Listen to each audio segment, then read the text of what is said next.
ಒಂದು 5 ನಿಮಿಷಗಳ ಸಂತೋಷ.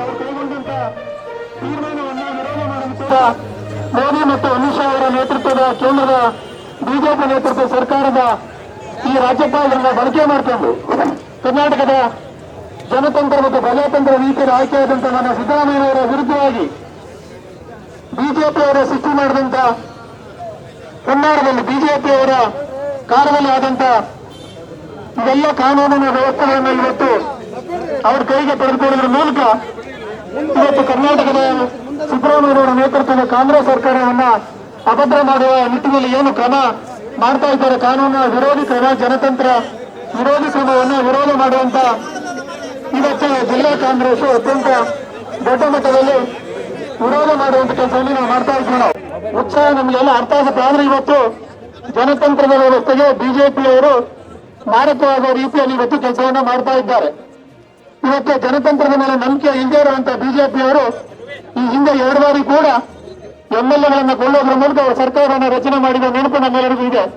ಆದ್ರೆ ಇವತ್ತು ಅತ್ಯಂತ ಹೆಚ್ಚು ಬಹುಮತದ ಮೂಲಕ ಕರ್ನಾಟಕದ ಜನ ಸನ್ಮಾನ್ಯವರ ಸಿದ್ದರಾಮಯ್ಯನವರ ನೇತೃತ್ವದಲ್ಲಿ, DK ಶಿವಕುಮಾರ್ ಅವರ ನೇತೃತ್ವದಲ್ಲಿ ಕಾಂಗ್ರೆಸ್ಸಿನ ಅತ್ಯಂತ ಹೆಚ್ಚು ಶಾಸಕ 136 ಜನ ಶಾಸಕರನ್ನ ಆಯ್ಕೆ ಮಾಡೋದ್ರ ಮೂಲಕ ಇವತ್ತೇನು ಸರ್ಕಾರ ಅಧಿಕಾರಕ್ಕೆ ಬಂದಿದೆ ಅದನ್ನ ಅತ್ಯಂತ ಜನತಂತ್ರ ವಿರೋಧಿಯಾಗಿ, ಕಾನೂನಿನ ವಿರೋಧಿಯಾಗಿ, ಸಂವಿಧಾನಾತ್ಮಕವಾದಂತ ಗವರ್ನರ್ನ ಬಳಕೆ ಮಾಡುವುದರ ಮೂಲಕ ಬಿಜೆಪಿ ಇವತ್ತು ಏನು ಕಾಂಗ್ರೆಸ್ ಸರ್ಕಾರವನ್ನು ಸಿದ್ದರಾಮಯ್ಯನವರ ಮೇಲೆ ಸುಳ್ಳು ಆರೋಪವನ್ನು ಮಾಡುವ ಮೂಲಕ ಅವರಿಗೆ ನೈತಿಕವಾಗಿ ಹಿನ್ನಡೆಗೆ ಆಗಬೇಕು ಎನ್ನುವಂತ ಹುನ್ನಾರವನ್ನು ಮಾಡಿದ ಅದರ ವಿರುದ್ಧವಾಗಿ ಇವತ್ತು ದೊಡ್ಡ ಪ್ರತಿಭಟನೆಯನ್ನು ಇವತ್ತು ಜಿಲ್ಲಾ ಕಾಂಗ್ರೆಸ್ ನಾಯಕತ್ವದಲ್ಲಿ ನಮ್ಮ ಪ್ರಸನ್ನ ಕುಮಾರ್ ಅವರು ನಮ್ಮೆಲ್ಲ ಶಾಸಕರುಗಳು ಕೂಡ ಸೇರಿ ಇವತ್ತೆಲ್ಲ ನಾಯಕರು ಸೇರಿ ಇವತ್ತು ಬಹಳ ದೊಡ್ಡ ರೀತಿಯಲ್ಲಿ ಶಿವಮೊಗ್ಗದಲ್ಲಿ ಪ್ರತಿಭಟನೆ ಮಾಡುವಂತ ಸನ್ಮಾನ್ಯ ಸಿದ್ದರಾಮಯ್ಯನವರು ಅತ್ಯಂತ ಪ್ರಾಮಾಣಿಕವಾದಂತ ಅರ್ಧ ಶತಮಾನದ ಅವರ ಆಡಳಿತದ ಅವಧಿಯಲ್ಲಿ, ರಾಜಕಾರಣದ ಅವಧಿಯಲ್ಲಿ ಪ್ರಾಮಾಣಿಕವಾಗಿ ಜನಪರವಾದಂತಹ ಕಾರ್ಯಕ್ರಮಗಳನ್ನು ಮಾಡುವುದರ ಮೂಲಕ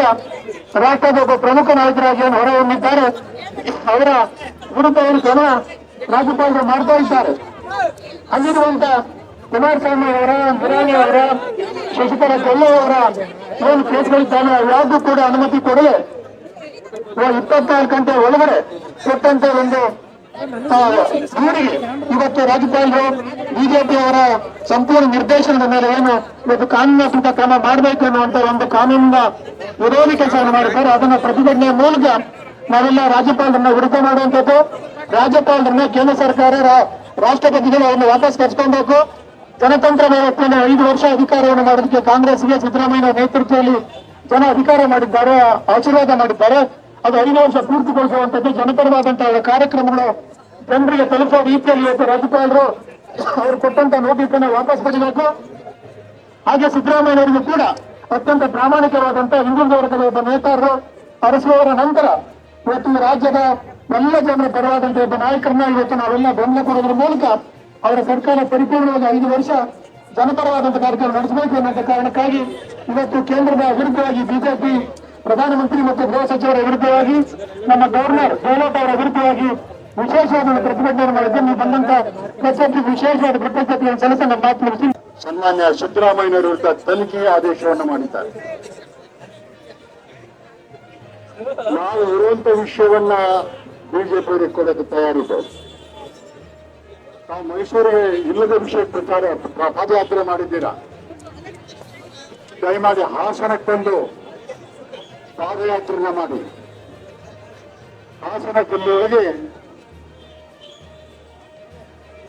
ಮಹಿಳೆಯರ ಮೇಲೆ ಅತ್ಯಾಚಾರಗಳಾಗುತ್ತಾ ಇವೆ, ಪುರುಷರ ಮೇಲೂ ಅತ್ಯಾಚಾರ ಆಗುತ್ತಾ ಇವೆ. ಹಾಸನ ಜಿಲ್ಲೆಯೊಳಗೆ ಪುರುಷರನ್ನ ಮತ್ತು ಮಹಿಳೆಯರನ್ನ ಇಬ್ಬರನ್ನೂ ರಕ್ಷಣೆ ಮಾಡಬೇಕಾದಂತ ಅವಶ್ಯಕತೆ ಇದೆ.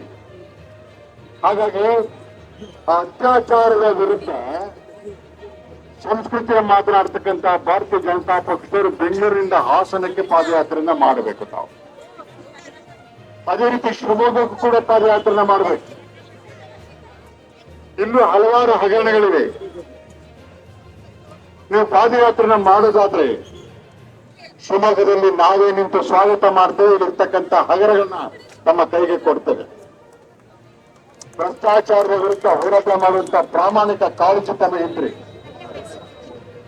ದಯಮಾಡಿ ಶಿವಮೊಗ್ಗ ಮತ್ತು ಹಾಸನಕ್ಕೆ ಪಾದಯಾತ್ರೆಗಳನ್ನ ಕೂಡಲೇ ರಾಜ್ಯಪಾಲರು ಏನ್ ಸಮ್ಮತಿ ಕೊಟ್ಟಿದ್ದಾರೆ ಅದರ ವಿರುದ್ಧ ನಾವೆಲ್ಲರೂ ಕೂಡ ಇವತ್ತು ರಾಜ್ಯಾದ್ಯಂತ ನಾವು ಪ್ರತಿಭಟನೆಯನ್ನ ಮಾಡ್ತಾ ಇದ್ದೇವೆ. ರಾಜ್ಯಾದ್ಯಂತ ನಡೀತಕ್ಕಂತ ಇವತ್ತಿನ ಈ ಘಟನೆಯಲ್ಲಿ ನಾನು ಒಂದು 30 ವರ್ಷ ಲಾಯರ್ ಆಗಿ ಪ್ರಾಕ್ಟೀಸ್ ಮಾಡಿದ್ದೀನಿ. ನಾನು ಕೂಡ ಲಾಯರ್ ಆಗಿ ಪ್ರಾಕ್ಟೀಸ್ ಮಾಡಿದ್ದೇನೆ.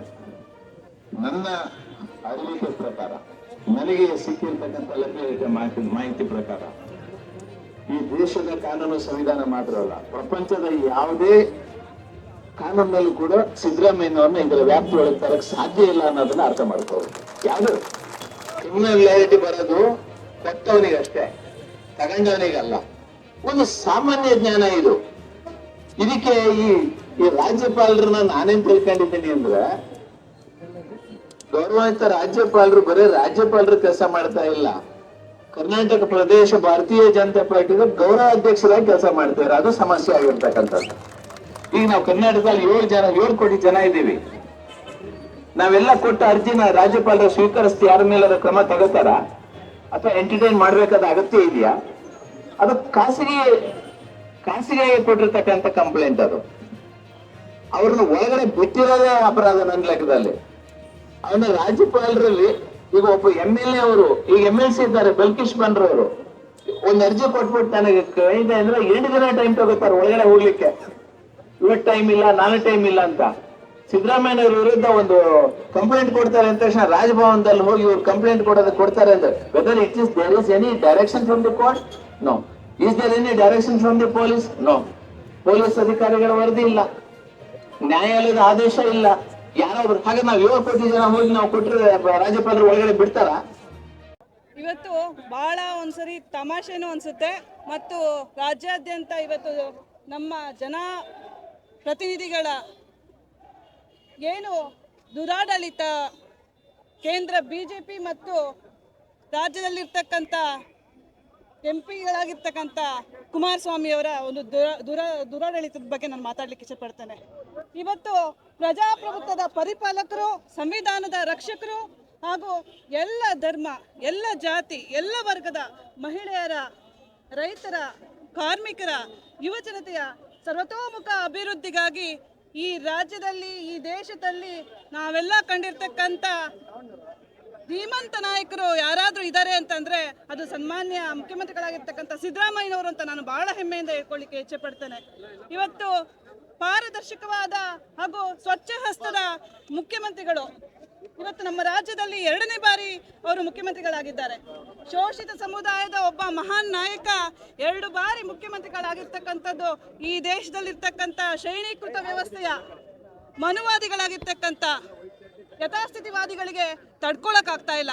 ಹಾಗಾಗಿ ಇಲ್ಲ ಸಲ್ಲದ ಹುನ್ನಾರಗಳನ್ನ ಮಾಡಿ ಇವತ್ತು ಸಿದ್ದರಾಮಯ್ಯನವ್ರನ್ನ ಹತ್ತಿಕ್ಕುವಂತ ಕೆಲಸ ಇವತ್ತು BJP ಮಾಡ್ತಾ ಇದೆ. ಆದ್ರೆ ನೀವೆಷ್ಟು ಈ ಹುನ್ನಾರವನ್ನ ಮಾಡ್ತೀರಾ ಅಷ್ಟೇ ಶಕ್ತಿಯುತವಾಗಿ ನಮ್ಮ ಸಿದ್ದರಾಮಯ್ಯನವರು ಹೊರಹೊಮ್ಮುತ್ತಾರೆ ಅಂತ ನಾನು ಬಹಳ ಕಂಠಘೋಷವಾಗಿ ಹೇಳಲಿಕ್ಕೆ ಇಚ್ಛೆ ಪಡ್ತೇನೆ. ಬಂಧುಗಳೇ, ಇವತ್ತು ರಾಜ್ಯದಲ್ಲಿರ್ತಕ್ಕಂಥ 2 ಕೋಟಿ ಮಹಿಳೆಯರು ಇವತ್ತು ಅನ್ನದಾತ ಭಾಗ್ಯದಾತರಾಗಿರ್ತಕ್ಕಂಥ ಸಿದ್ದರಾಮಯ್ಯನವರು ಕೊಟ್ಟಿರ್ತಕ್ಕಂಥ ಬಾಗಿನ ಅಂತಾನೆ ನಾನು ಹೇಳಲಿಕ್ಕೆ ಇಚ್ಛೆ ಪಡ್ತೇನೆ. ನಮ್ಮ ರಾಜ್ಯದಲ್ಲಿರ್ತಕ್ಕಂಥ ಹೆಣ್ಮಕ್ಳು, ಪ್ರತಿಯೊಬ್ಬ ಹೆಣ್ಮಕ್ಳು ಇವತ್ತು ಸಿದ್ದರಾಮಯ್ಯನವರು ಕೊಟ್ಟಿರ್ತಕ್ಕಂಥ ಎಲ್ಲ ಭಾಗ್ಯಗಳ ಫಲಾನುಭವಿಗಳು. ಇವತ್ತು ಇದು ಕೇವಲ ಕಾಂಗ್ರೆಸ್ ಪಕ್ಷದ ಹೋರಾಟ ಅಲ್ಲ, ಇಡೀ ಕರ್ನಾಟಕ ರಾಜ್ಯದಲ್ಲಿರ್ತಕ್ಕಂಥ ಸರ್ವ ಮಾತೆಯರ ಹೋರಾಟ, ನಮ್ಮ ಹಕ್ಕಿನ ಹೋರಾಟ. ಇವತ್ತು ನ್ಯಾಯವಾದಂಥ ಒಂದು ಸಾಮಾಜಿಕ ನ್ಯಾಯವಾದ ಒಂದು ಕಾರ್ಯಕ್ರಮಗಳನ್ನ ಕೊಟ್ಟು ಇವತ್ತು ಎಲ್ಲ ವರ್ಗದವರನ್ನ ಸಾಮಾಜಿಕವಾಗಿ, ಶೈಕ್ಷಣಿಕವಾಗಿ ಮತ್ತು ಆರ್ಥಿಕವಾಗಿ ಮುನ್ನೆಲೆಗೆ ತರಬೇಕು ಅಂತ ನಮ್ಮ ಸಿದ್ದರಾಮಯ್ಯನವರು ಏನು ಹೋರಾಟ ಮಾಡ್ತಾ ಇದ್ದಾರೆ ಅವ್ರನ್ನ ಹತ್ತಿಕ್ಕುವಂಥ ಕೆಲಸವನ್ನ ಇವತ್ತು ಸಾಂವಿಧಾನಿಕ ಒಂದು ಸ್ಥಾನದಲ್ಲಿರ್ತಕ್ಕಂಥ ರಾಜ್ಯಪಾಲರು ಮಾಡ್ತಾ ಇದ್ದಾರೆ. ಇವತ್ತು ರಾಜ್ಯದಲ್ಲಿ 136 ಸೀಟ್ಗಳನ್ನ ತಗೊಂಡು ಸುಭದ್ರವಾದ ಒಂದು ಸರ್ಕಾರ ನಡೀತಾ ಇದೆ. ಆದರೆ ಆ ಸರ್ಕಾರವನ್ನ ಅಸ್ಥಿರ ಮಾಡಲಿಕ್ಕೆ ಹೊರಟಿರ್ತಕ್ಕಂಥ ರಾಜ್ಯಪಾಲರ ಧೋರಣೆಯನ್ನ ಖಂಡಿಸಿ BJP ಮತ್ತು JDSನ ನಾಯಕರ ಒಂದು ಈ ದುರಾಡಳಿತವನ್ನು ಖಂಡಿಸಿ ನಾವು ಇವತ್ತು ಬೃಹತ್ ಪ್ರತಿಭಟನೆಯನ್ನ ನಮ್ಮ ಶಿವಮೊಗ್ಗ ಜಿಲ್ಲಾ ಕಾಂಗ್ರೆಸ್ ವತಿಯಿಂದ ಮಾಡ್ತಾ ಇದ್ದೀವಿ. ಇವತ್ತು ನಮ್ಮ ಶಿವಮೊಗ್ಗದಲ್ಲಿ ಬಲಗಡೆ ನೋಡಿದ್ರು BH ರೋಡ್ನಲ್ಲಿ, ಎಡಗಡೆ ನೋಡಿದ್ರು ಇವತ್ತು BJP ಅವ್ರದ್ದೇ ಆಸ್ತಿ ತುಂಬಿದೆ. ಇವತ್ತು ಅವ್ರು ಮಾಡಿರ್ತಕ್ಕಂಥ ಹಗರಣಕ್ಕೆ ಲೆಕ್ಕನೇ ಇಲ್ಲ. ಇವತ್ತು ದೇಶದಲ್ಲಿ ಕೇವಲ ಒಬ್ಬ ಸಾಮಾನ್ಯ ವ್ಯಕ್ತಿ ಒಬ್ಬ ರಾಜ್ಯಪಾಲರಿಗೆ ಕೊಟ್ಟಿರ್ತಕ್ಕಂಥ ಒಂದು ಕಂಪ್ಲೇಂಟ್ ಏನು ದೂರಿನಿಂದ ಇವತ್ತು ಧೀಮಂತ ನಾಯಕರಾಗಿರ್ತಾರೆ ಸಿದ್ದರಾಮಯ್ಯನವ್ರ ಮೇಲೆ ಇವ್ರು ಮಾಡ್ತಾ ಇರ್ತಕ್ಕಂಥ ಹುನ್ನಾರವನ್ನ ನಾವು ಖಂಡಿಸ್ತೀವಿ. ಸಾಕಷ್ಟು ಇಡಿ ಮತ್ತು ಎಲ್ಲ ಸಂಸ್ಥೆಗಳು ಈ ಬಿಜೆಪಿ ಮತ್ತು JDS ನಾಯಕರ ಮೇಲೆ ಕೊಟ್ಟಿರ್ತಕ್ಕಂಥ ಒಂದು ಕಂಪ್ಲೇಂಟ್ನ ಇವತ್ತು ಪರಿಗಣಿಸದೇ ಇರ್ತಕ್ಕಂಥ ರಾಜ್ಯಪಾಲರು ಕೇವಲ ಒಬ್ಬ ಸಾಮಾನ್ಯ ವ್ಯಕ್ತಿಯ ಕಂಪ್ಲೇಂಟ್ನ ತಗೊಂಡು ಇವತ್ತು ಸಿದ್ದರಾಮಯ್ಯ ಹತ್ತಿಕ್ಕ ಕೆಲಸ ಮಾಡ್ತಿದ್ದಾರೆ. ರಾಜ್ಯಾದ್ಯಂತ ಉಗ್ರವಾದ ಒಂದು ಹೋರಾಟವನ್ನು ನಾವು ಕಾಂಗ್ರೆಸ್ ಪಕ್ಷದವರು ಈ ರಾಜ್ಯದ ಎಲ್ಲ ಮಹಿಳೆಯರು ಅನ್ನದಾತರಾಗಿರ್ತಕ್ಕಂಥ ಸಿದ್ದರಾಮಯ್ಯ ಪರವಾಗಿ ನಿಲ್ತೀವಿ ಅಂತ ಹೇಳ್ತೇವೆ. ಆದರೆ ಈ ಸಂದರ್ಭದಲ್ಲಿ ಬಹಳ ದುಃಖ ಆಗುತ್ತೆ. ಇವತ್ತು ಬಿಜೆಪಿ ಮತ್ತು JDSನವರಿಗೆ ಹೆಣ್ಮಕ್ಳ ಬಗ್ಗೆ ಇರ್ತಕ್ಕಂಥ ಒಂದು ಧೋರಣೆ ನಡತೆ ಬಗ್ಗೆ ನಾನು ಇವತ್ತು ಮಾತಾಡಲೇಬೇಕಾಗತ್ತೆ. ಇವತ್ತು ಸಿದ್ದರಾಮಯ್ಯನವರು 2 ಬಾರಿ ಮುಖ್ಯಮಂತ್ರಿ ಆದರೂ ಸಹ ಅವರ ಪತ್ನಿ ಧರ್ಮಪತ್ನಿ ಆಗಿರ್ತಕ್ಕಂಥ ಪಾರ್ವತಮ್ಮ ಸಿದ್ದರಾಮಯ್ಯನವರು ಇವತ್ತು ಆ ಮಹಾತಾಯಿ ಎಲ್ಲೂ ಸಹ ನಾನು ಮುಖ್ಯಮಂತ್ರಿಯ ಪತ್ನಿಯನ್ನು ಅಹಂಕಾರವನ್ನು ಒಂದು ದುರ್ನಡತೆಯನ್ನು ಯಾವತ್ತೂ ತೋರಿಸ್ಕೊಂಡಿಲ್ಲ. ಆ ತಾಯಿ ಯಾವುದೇ ಒಂದು ದೇವಸ್ಥಾನಕ್ಕೆ ಹೋದ್ರೂ ಸಹ ಸಾಮಾನ್ಯ ಪ್ರಜೆಯಂತೆ ಸರತಿ ಸಾಲಿನಲ್ಲಿ ನಿಂತ್ಕೊಂಡು ಚಾಮುಂಡೇಶ್ವರಿಯಲ್ಲಿರ್ಬೋದು ತಿರುಪತಿನಲ್ಲಿರ್ಬೋದು ಇವತ್ತು ಸರ್ವೇ ಸಾಮಾನ್ಯವಾಗಿ ನಡ್ಕೊತಾ ಇದ್ದಾರೆ. ಅಂತ ಒಬ್ಬ ಮಹಾತಾಯಿಯನ್ನ ಮುಂದೆ ಇಟ್ಕೊಂಡು ಇವತ್ತು ದುಷ್ಟ ರಾಜಕೀಯ ಮಾಡಿಕೊಟ್ಟಿರ್ತಕ್ಕಂಥ ಈ ಬಿಜೆಪಿ ಮತ್ತು JDS ನಾಯಕರನ್ನ ನಾನು ಧಿಕ್ಕಾರ ಹೇಳಲಿಕ್ಕೆ ಇಚ್ಛೆಪಡ್ತೇನೆ. ನಮ್ಮ ಹೋರಾಟ ನಿರಂತರವಾಗಿರ್ತದೆ ಅಂತ ಈ ಮೂಲಕ ಹೇಳಲಿಕ್ಕೆ ಇಚ್ಛೆಪಡ್ತೇನೆ. ಕರ್ನಾಟಕ ರಾಜ್ಯಾದ್ಯಂತ ನಮ್ಮ ರಾಜ್ಯದ ನಾಯಕರು ಕರೆ ಕೊಟ್ಟ ನಂತರ ಇಡೀ ರಾಜ್ಯದಲ್ಲಿ ಇವತ್ತು ನಮ್ಮ ರಾಜ್ಯಪಾಲರ ವಿರುದ್ಧ ಇವತ್ತು ಹೋರಾಟವನ್ನು ಹಮ್ಮಿಕೊಂಡಿದ್ದೀವಿ. ನಿಜವಾಗಲೂ ಒಬ್ಬ ನಿಷ್ಠಾವಂತ ರಾಜಕಾರಣಿಯಾದಂಥ ಸಿದ್ದರಾಮಯ್ಯ ಅವರಿಗೆ ವಿರುದ್ಧವಾಗಿ ರಾಜ್ಯಪಾಲರು ಇವತ್ತೇನು ಆದೇಶ ಮಾಡಿದ್ದಾರೆ, ಪ್ರಜಾಪ್ರಭುತ್ವದ ಕೊಲೆ ಮತ್ತು ಸಂವಿಧಾನದ ಕೊಲೆ ಆಗಿದೆ ಅಂತ ನಾನು ತಿಳ್ಕೊಂಡಿದ್ದೇನೆ. ಇಂಥ ವ್ಯಕ್ತಿಗಳು ಸಾಮಾನ್ಯ ಒಬ್ಬ ವ್ಯಕ್ತಿ ಕೊಟ್ಟಂಥದ್ದನ್ನ ಇವತ್ತು ಪ್ರಾಸಿಕ್ಯೂಷನ್ಗೆ ಕೊಟ್ಟು ಕೇಸ್ ಹಾಕಬೇಕು ಅಂತ ಹೇಳೋದು ಇದೆಯಲ್ಲ, ಇದು ರಾಜ್ಯಪಾಲರಿಗೆ ಗೌರವ ತರೋದಂತಲ್ಲ. ಯಾರದೋ ಏಜೆಂಟ್ ಆಗಿ ಕೆಲಸ ಮಾಡ್ತಿರುವಂಥ ರಾಜ್ಯಪಾಲರಿಗೆ ಧಿಕ್ಕಾರ ನಾನು ಕೂಗ್ತೀನಿ ಈ ಸಂದರ್ಭದಲ್ಲಿ. ಯಾವ ಉದ್ದೇಶ ಇಟ್ಕೊಂಡು ಮಾಡ್ತಾ ಇದ್ದಾರೆ ನೀವು? ಲೋಕಾಯುಕ್ತ ವರದಿಯಲ್ಲಿ ಇವತ್ತು ಕುಮಾರಸ್ವಾಮಿ ಹೆಸರಿದೆ. ಕುಮಾರಸ್ವಾಮಿ ಅವರು ಅರ್ಜಿ ಕೊಟ್ಟಿದ್ದಾರೆ ಅಲ್ಲಿ. ಆಮೇಲೆ ನಿರಾಣಿ ಕೊಟ್ಟಿದ್ದಾರೆ, ಗಾಲಿ ಜನಾರ್ದನ್ ರೆಡ್ಡಿ ಕೊಟ್ಟಿದ್ದಾರೆ, ಶಶಿಕಲಾ ಜೊಲ್ಲೆ ಅವರಿಗೆ ಕೊಟ್ಟಿದ್ದಾರೆ. ಅವ್ರು ಯಾರಿಗೂ ನೀವು ಮಾಡ್ದೇನೆ ಕೇವಲ ಒಬ್ಬ ವ್ಯಕ್ತಿ ಭ್ರಷ್ಟಾಚಾರದಲ್ಲಿ ಅವನ ಮೇಲೆ ಕೇಸ್ ಹಾಕ್ತಾ ವ್ಯಕ್ತಿ ಕೊಟ್ಟಿದ ತಕ್ಷಣ ನೀವು ಇವತ್ತು ಪ್ರಾಸಿಕ್ಯೂಷನ್ಗೆ ಕೊಡ್ತೀರಾ ಅಂತ ಹೇಳಿದ್ರೆ ನೀವು ಒಬ್ಬ BJPಯ ಏಜೆಂಟಾಗಿ ಕೆಲಸ ಮಾಡ್ತಿದ್ದೀರಿ. ನಿಮಗೆ ಆ ಥರ ಹಕ್ಕಿಲ್ಲ. ಇವತ್ತು ಸುಪ್ರೀಂ ಕೋರ್ಟಿನ ಒಬ್ಬ ನ್ಯಾಯಮೂರ್ತಿಗಳು ಹೇಳಿದ್ದಾರೆ, ಇಡೀ ದೇಶದಲ್ಲಿ ಇವತ್ತು ರಾಜ್ಯಪಾಲರು ಭಾಳ ಕೆಟ್ಟ ವರ್ತನೆ ಮಾಡ್ತಾ ಇದ್ದಾರೆ ಅಂತೇಳಿ ಅವ್ರು ಖಂಡನೆ ಮಾಡಿದ್ದಾರೆ. ಇವತ್ತು ಅಂಥದ್ರಲ್ಲೂ ಸಹ ನೀವು ಮೋದಿಯವರ ಪರವಾಗಿ ಇದು HD ಕುಮಾರಸ್ವಾಮಿ ಅವರ ಪರವಾಗಿ ಮತ್ತು BJPಯ ವರಿಷ್ಠರ ಪರವಾಗಿ ನೀವು ಕೆಲಸ ಮಾಡ್ತೀರಂದರೆ ನಾಚಿಕೆ ಆಗಬೇಕು ನಿಮಗೆ. ರಾಜ್ಯಪಾಲರೇ ನಿಮಗೆ ಇವತ್ತು ಯಾವ ಉದ್ದೇಶ ಇಟ್ಕೊಂಡು ಕೆಲಸ ಮಾಡ್ತಿದ್ದಾರೆ?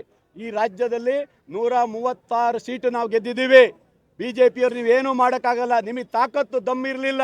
ನೀವು ಗೆದ್ದಿರೋದು ಯಾವಾಗಲೂ ಸಹ 104, 108, 110ರಲ್ಲೇ ನೀವು ಗೆದ್ದಿದ್ದು. ಭ್ರಷ್ಟಾಚಾರದ ದುಡ್ಡನ್ನು ಖರ್ಚು ಮಾಡಿ ಯಾವುದೋ ರೀತಿಯಲ್ಲಿ ಬಂದಂಥ ನೀವು ಇವತ್ತು ನಮಗೆ ಇವಾಗ ಪಾಠ ಕಲ್ಸಕ್ಕೆ ಬರ್ತಿದ್ದಾರೆ. ನೀವು ಯಾವ ಕಾರಣಕ್ಕೂ ಬಿಡೋದಿಲ್ಲ. ಇವತ್ತು 136 ಜನ MLA ಅವರು ನಾವು ಸಿದ್ದರಾಮಯ್ಯ ಪರವಾಗಿ ನಿಂತ್ಕೊಂಡು ಅವ್ರ ಪರವಾಗಿ ಧ್ವನಿಯಾಗಿ ನಾವು ಕೆಲಸ ಮಾಡ್ತೀವಿ. ಇದರಲ್ಲಿ 2 ಮಾತಿಲ್ಲ. ಯಾವ ಕಾರಣಕ್ಕೂ ಈ BJPಗೆ ನಮ್ಮ ಸರ್ಕಾರ ಉಳಿಸೋಕೆ ಬಿಡೋದಿಲ್ಲ. ನಾವು ಇವತ್ತು ಅವರಿಗೆ ತಾಕತ್ತಿದ್ರೆ ಇವತ್ತು ನಮ್ಮ ಸರ್ಕಾರ ತಪ್ಪು ಮಾಡಿದೆ. ಇವತ್ತು PSI ಹಗರಣವನ್ನು ತನಿಖೆ ಮಾಡಿ ಇವತ್ತು ಹಾಕಿದರೆ ಇವತ್ತು ಯಡಿಯೂರಪ್ಪನ ಮಕ್ಕಳು ಎಲ್ಲರೂ ಜೈಲಿಗೆ ಹೋಗ್ತಿದ್ರು ಇವತ್ತು. ಆದರೆ ಇವತ್ತು ಮಾಡಲಿಲ್ಲ, ಅವ್ರು ನಿಧಾನ ಮಾಡಿದ್ದಾರೆ. ಇವತ್ತು ಯಾಕೆ ಮಾಡಿದ್ರು ನನಗೆ ಗೊತ್ತಿಲ್ಲ. ಅದು ಆಗಬೇಕು ಇವತ್ತು, ಅಂಥದ್ದೆಲ್ಲ ಬಿಡಬಾರ್ದು. ಇವತ್ತು ವಿಜೇಂದ್ರ ಮಾತಾಡ್ತಾನೆ ಇವತ್ತು ಭ್ರಷ್ಟಾಚಾರದ ಬಗ್ಗೆ, ಸಿದ್ದರಾಮಯ್ಯ ಬಗ್ಗೆ ಮಾತಾಡ್ತೀನಿ. ನಾಚಿಕೆ ಆಗಬೇಕು. ನಿಮ್ಮ ಅಪ್ಪ ಜೈಲಿಗೆ ಹೋಗಿದ್ದ, ನೀನು ಜೈಲಿಗೆ ಹೋಗ್ತೀಯ. ಬರೆದಿಡ್ಕೊ ನೀನು ಜೈಲಿಗೆ ಹೋಗ್ತೀಯ, ನಿನ್ನ ಅಣ್ಣನು ತಮ್ಮನು ಜೈಲಿಗೆ ಹೋಗ್ತಾನೆ. ಇವತ್ತು ನೀವೇ ಭ್ರಷ್ಟಾಚಾರದ ಪ್ರೀತಾಂಬರಿ ಶಿವಮೊಗ್ಗ ಜಿಲ್ಲೆಯಲ್ಲಿ ಬೇಕಾದಷ್ಟು ಆಸ್ತಿ ಮಾಡಿಕೊಂಡು ಹಗರಣ ಮಾಡ್ಕೊಂಡು ಕೂತಂಥವ್ರು ನೀವು ನಮ್ಮ ಬಗ್ಗೆ ಮಾತಾಡ್ತೀರ. ನೀವು ಇವತ್ತು ತೆಗಿತೀವಿ, ನಾವು ಬಿಡೋದಿಲ್ಲ. ನೀನು ಮುಂದೆ ನಮ್ಮ ಹೋರಾಟ ಏನಿದ್ರು ನಿಮ್ಮ ಭ್ರಷ್ಟಾಚಾರದ ವಿರೋಧನೇ ಹೋರಾಟ ಮಾಡ್ತೀವಿ. ಇವತ್ತು ಬಿಡೋದಿಲ್ಲ. ನಾವು ಮತ್ತೆ ಎಲ್ಲರೂ ಸೇರಿ ರಾಜ್ಯಪಾಲರಿಗೆ ಮುತ್ತಿಗೆ ಹಾಕುವಂಥ ಕೆಲಸನೂ ಮಾಡಲೇಬೇಕಾಗತ್ತೆ. ಅವ್ರ ವಿರುದ್ಧ ಹೋರಾಟ ನಾವು ಮಾಡಬೇಕಾಗಿದೆ. ನಾವು ಮಾಡೇ ಮಾಡ್ತೀವಿ ಈ ಸಂದರ್ಭದಲ್ಲಿ.